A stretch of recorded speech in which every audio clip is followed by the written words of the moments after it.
कमाल हई कोरोना के भागाई, दे दी आशीर्वाद लोग घर ही से फलवा पाई।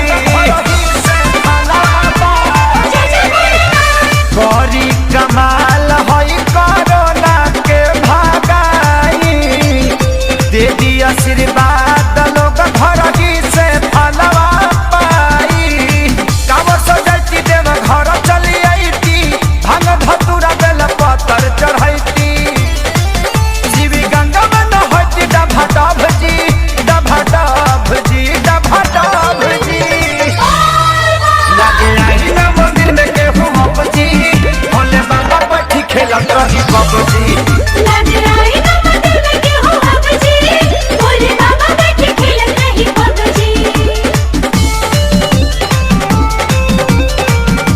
प्रेम से बोली बाबा बैजूनाथ की।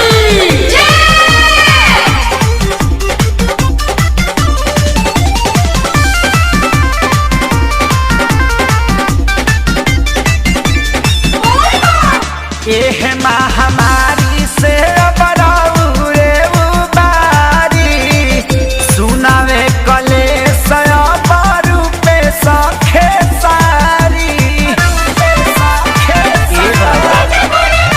एह महामारी से बराउरे उबारी, सुनावे कलेश पुरु पे सखे सारी। पंकज विकास देखी करले सवाल जी, कहले शंकर की बाबे बुरा हाल जी।